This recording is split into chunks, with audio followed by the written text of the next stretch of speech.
Hello guys, आज का हमारा लार्ज इंटेस्टाइन का 6 पार्ट चल रहा है। तो आज हम लार्ज इंटेस्टाइन के 5 पार्टों में से आज लास्ट पार्ट पढ़ रहे हैं, जो कि है एनाल कैनाल। ठीक है, तो हमने रेक्टम तक के पढ़ लिया है, हमने वर्मीफॉर्म अपेंडिक्स पढ़ लिया, सीकम पढ़ लिया, कोलोन पढ़ लिए, कोलोन के चारों पार्ट पढ़ लिए, ascending, transverse, descending and sigmoid. और इसके पहले वाले लेक्चर में हमने रेक्टम को डिस्कस किया था। तो आज हम पढ़ेंगे एनाल कैनाल। ठीक है, तो आज हम एनाल कैनाल के बारे में डिस्कस करेंगे। तो आइए अब हम एनाल कैनाल पढ़ते हैं। तो जब हमने रेक्टम पढ़ा था तभी मैंने बताया था कि जो हमारा जीआई ट्रैक होता है उसका जो टर्मिनल पार्ट या उसका लोअर पार्ट जो होता है वो रेक्टम और एनस होता है। तो रेक्टम हमने पढ़ लिया, तो अब हम एनस पढ़े। तो एनस भी जो है वो जीआई ट्रैक का टर्मिनल पार्ट होता है। ठीक है, फिर जो एनस होता है वो सिचुएटेड होता है कहाँ पे, पेल्विक डायफ्राम का जो लेवल होता है उसके नीचे जो है वो सिचुएटेड होता है हमारी एनाल कैनाल या एनस। ठीक है, फिर ये लाई कहाँ करती है, anal triangle of perineum between right and left ischioanal fossa. जो right and left ischioanal fossa होता है उसके बीच में पेरिनियम होता है। पेरिनियम में वहाँ पे एक जो होता है एनाल ट्राइंगल होता है। ठीक है, तो एनाल ट्राइंगल के अंदर में ही एनाल कैनाल सिचुएटेड होती है।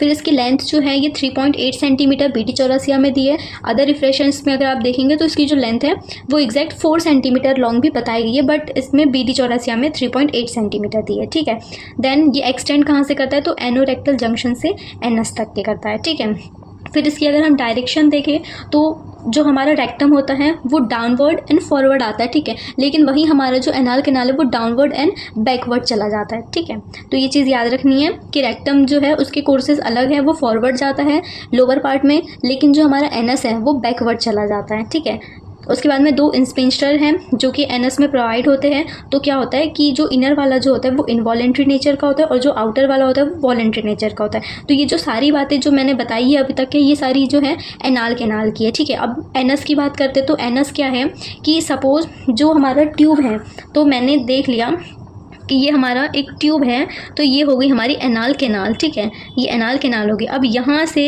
ये पूरा जो सरफेस है जो इसको सराउंड करके रखा है ये होता है हमारा एनस। आई विश आपको समझ में आया होगा। तो इसके बीच की जो कैनाल है ये होती है एनाल कैनाल, और जो एनाल कैनाल को जो पूरा सरफेस जो है वो सराउंड करके रखता है वो होता है एनस। ठीक है, तो ये होता है एनस। फिर इसके रिलेशंस देख लेंगे हम। तो रिलेशंस हम देखेंगे तो एंटीरियर, पोस्टीरियर और लेटरल रिलेशंस जो है वो हमें इसके देखने हैं।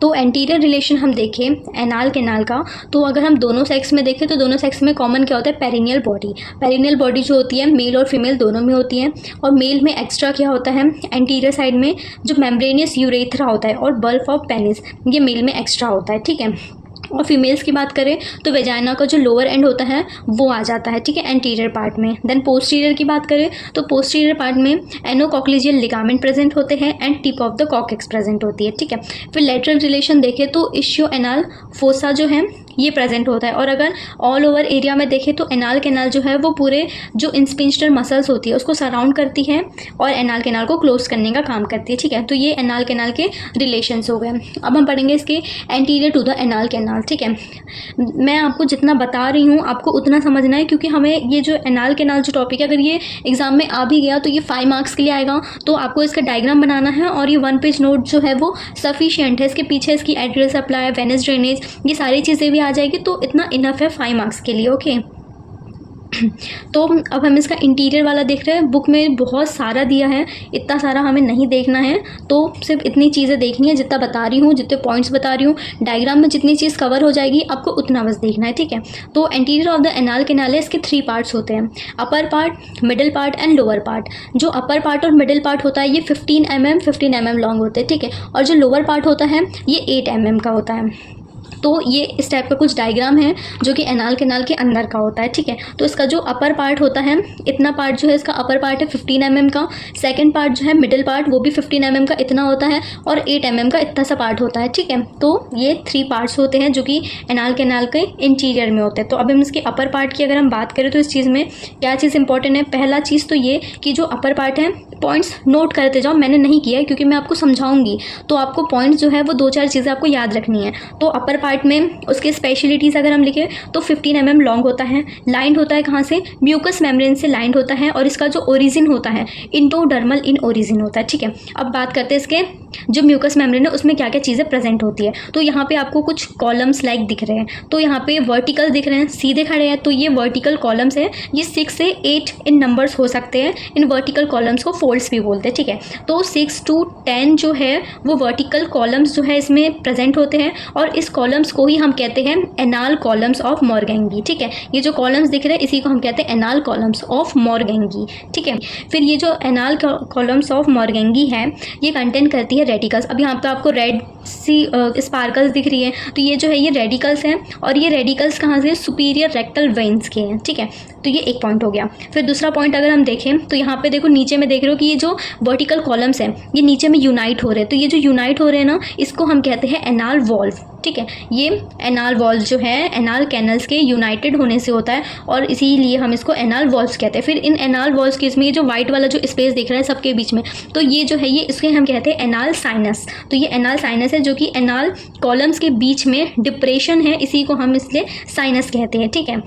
फिर ये जो एनाल वॉल्स हैं ये सब एक दूसरे से ट्रांसवर्सली ज्वाइन होते जा रहे हैं, और जब ये ज्वाइन होते तो इसको हम कहते हैं पेक्टिनेट लाइन या डेंटल लाइन। तो ये जब सारे वॉल्स जो है टुगेदर होते हैं, मतलब एक दूसरे के पास आते हैं और ट्रांसवर्स लाइन का फॉर्म करते हैं एनाल कैनाल में, तो इसीलिए हम इसे कहते हैं पेक्टिन लाइन। और इन पेक्टिन लाइन से ही मिडिल पार्ट स्टार्ट हो जाता है, ठीक है, पेक्टिनेट लाइन या डेंटाइन लाइन, ठीक है। तो ये कहाँ सिचुएटेड होती है, ये अपोजिट सिचुएटेड होती है middle of the internal anal sphincter से, ठीक है। तो ये और यहीं पे फिर एनाल पेपिली जो है उसके प्रोजेक्शंस जो है वो दिखाई देते हैं, ठीक है। तो ये हो गया हमारा अपर पार्ट। अब हम आते हैं इसके मिडिल पार्ट पे, ओके। इसका मिडिल पार्ट भी अगर हम देखें तो ये 15 mm लॉन्ग होता है। फिर मैंने बताया कि यहाँ पे जितने भी एनाल वॉल्स पर यूनाइटेड होकर पेक्टिनेट लाइन बनाते हैं, तो उसके बाद का जो एरिया होता है इसको हम पेक्टिन से ही डिनोट करते हैं, क्योंकि यहाँ पे ये 15 mm लॉन्ग होने के साथ में यहाँ पे जो एनाल कैनाल की लाइन है वो भी म्यूकस मेम्ब्रेन से ही है। पर यहाँ पे क्या होता है कि यहाँ पे अपर पार्ट में एनाल कॉलम्स जो है वो प्रेजेंट होते हैं, बट यहाँ पे एनाल कॉलम्स जो है वो प्रेजेंट नहीं होते। यहाँ पे इतना डेंस वेनस फ्लेक्सिस होता है मसल्स कोड के बीच में कि वो बिल्कुल दिखते नहीं है, और यहाँ पे जो जोन बनता है उसी को हम कहते हैं पेक्टिन या फिर वाइट लाइन ऑफ हिस्टोन या हिस्टेन लाइन भी कहते हैं, ठीक है, जो कि इनके बीच में सिचुएटेड होती है। और जो हमारा एक्सटर्नल एनाल इंस्पिंस्टर है यहाँ पे जो वाइट लाइन ऑफ हिस्टेन है वो इसके सबक्यूटेनियस पार्ट में प्रेजेंट हो जाती है। जैसे आपको यहाँ पे दिख रही है ये एक्सटर्नल एनाल इंस्पिंस्टर है। यहाँ पे ये जो ग्रीन कलर की जो लाइन मैंने शो करी है वाइट लाइन के ऊपर में और एक्सटर्नल एनाल इंस्पिंस्टर के ऊपर में, ये जो 4 लाइंस दिख रही है दोनों साइड में, यही लाइन जो है हमारी फाइब्रोइलास्टिक सेप्टम्स भी है, और इसी को हम कहते हैं वाइट लाइन ऑफ हिस्टन या फिर इंटर स्पाइंट्रिक ग्रूव, ठीक है। तो ये जो है वाइट लाइन ऑफ हिस्टन से ही होती है, और ये कहाँ से निकलती है, पेक्टिन एरिया से ही निकलती है, ठीक है। तो ये हमारा मिडिल पार्ट है, इसको ट्रांजिशनल जोन्स भी कहते हैं, ठीक है। फिर हम आते हैं लोअर लाइन में। तो लोअर लाइन जो है ये एक वाइट लाइन इसमें प्रेजेंट होती है, ये 8 mm लॉन्ग होती है, और यहाँ पे क्या होता है ये एक ट्रू स्किन होती है, इसमें सेबेशियस ग्लैंड्स भी प्रेजेंट होते हैं, और सेबेशियस ग्लैंड्स के साथ में यहाँ पे स्वेट ग्लैंड्स भी प्रेजेंट होते हैं, और हेयर भी इसमें प्रेजेंट होते हैं, क्योंकि यहाँ से जो एनस है वो बाहर बस आ जाता है, तो इसीलिए यहाँ पे हेयर लाइक स्ट्रक्चर्स भी है वो प्रेजेंट होते हैं। स्वेटिंग हो सकती है इसलिए स्वेट ग्लैंड्स भी प्रेजेंट होती है, ठीक है। तो ये हमारा interior to the anal canal के 3 पार्ट्स हो गए, ये आपको याद रखना है। ये डायग्राम आप अच्छे से डिकोड कर लेना, ठीक है। तो ये हमारी स्किन है, वाइट लाइन से ही स्किन निकल गई, तो यहाँ से इसी स्किन में ग्लैंड्स है और सेबेशियस स्वेट ग्लैंड्स, और साथ में ही हेयर फॉलिकल्स भी इसमें प्रेजेंट होते हैं। फिर यहाँ पे म्यूकस मेम्ब्रेन जो है उसकी दोनों लेयर होती है, इनर वाली जो सर्कुलर है और आउटर वाली जो है वो लॉन्गिट्यूडनल है, ठीक है। फिर ये इंटरनल एनाल इंस्पिंस्टर है और ये एक्सटर्नल एनाल इंस्पिंस्टर है। फिर इनके बीच में आप देखो यहाँ पे क्या दिख रही है, प्यूबोरेक्टालिस मसल दिख रही है, ठीक है। तो ये इंटरनल एनाल इंस्पिंस्टर जो है और एक्सटर्नल एनाल इंस्पिंस्टर है, इनके बीच में है प्यूबोरेक्टालिस। तो ये जो प्यूबोरेक्टालिस मसल है इसका अभी मैं आपको मेल और फीमेल में अलग से दिखाती हूँ, कंजाइंट लॉन्गिट्यूडनल कोट में और एनोरेक्टल रिंग, जो कि एनोरेक्टल रिंग जो है वो कैसे फॉर्म होती है इन दोनों इंस्पिंस्टर के बीच में, जो कि प्यूबोरेक्टालिस मसल से होती है।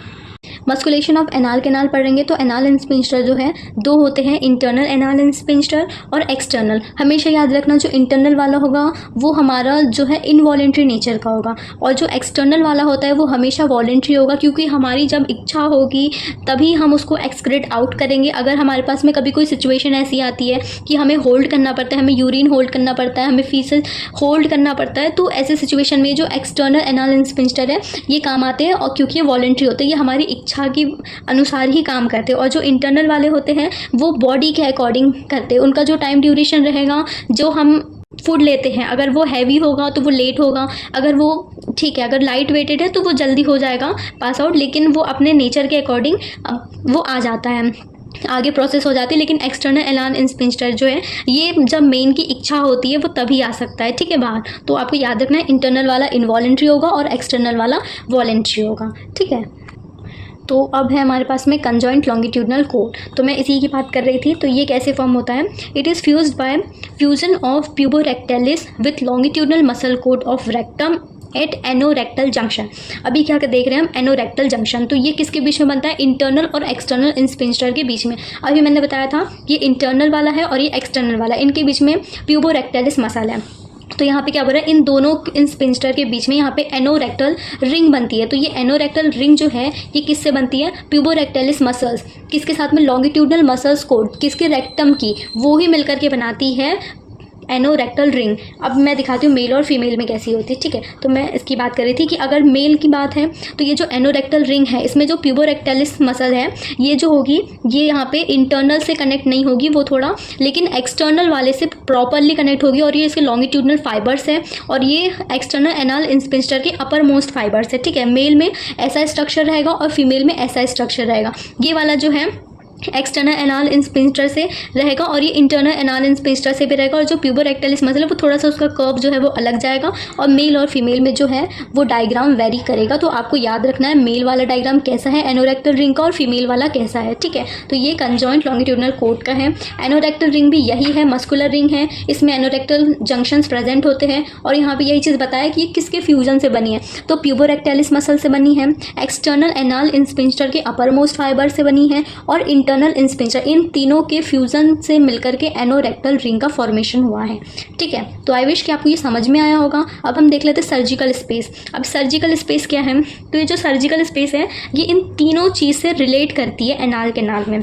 तो पहली क्या है? इश्यो एनाल स्पेस। अभी जो इश्यो एनाल स्पेस है ये एक फोसा जैसे भी है और ये जो एनाल कैनाल होती है उसके दोनों साइड में प्रेजेंट होती है इश्यो एनाल स्पेस या इश्यो एनाल फोसा। फिर है पेरी एनाल स्पेस। तो ये जो पेरी एनाल स्पेस है ये एनाल कैनाल को सराउंड तो करती है पर ना ये जो वाइट लाइन होती है उसके नीचे सिचुएटेड होती है और जो एक्सटर्नल इंस्पिंस्टर होते हैं उसके लोअर फाइबर्स को कंटेन करती है और उसी के रेक्टल वेनस फ्लेक्सस को भी कंटेन करके रखती है। और जो टर्मिनल ब्रांचेस होती हैं इंफीरियर रेक्टल वेसस और फ्लेक्सस मतलब कि नर्व्स को भी कंटेन करके रखती है, ठीक है। तो ये पेरी एनाल स्पेस में होगा। फिर आती है सब म्यूकस स्पेस। तो ये जो सब म्यूकस स्पेस है ये वाइट लाइन के ऊपर प्रेजेंट होती है म्यूकस मेम्ब्रेन में। अब ऊपर है तो ये वाली एक्सटर्नल को कर रही थी क्योंकि वाइट लाइन के नीचे थी, अब ये वाइट लाइन के ऊपर है तो ये इंटरनल एनाल इंस्पिंस्टर को कंटेन करेगी। तो ये इंटरनल रेक्टल वेनस फ्लेक्सिस और लिम्फेटिक्स ये सब चीज़ों को कंटेन करके रखेगी। तो ये जो तीन स्पेस है ये सर्जिकल स्पेस कही जाती है, ठीक है।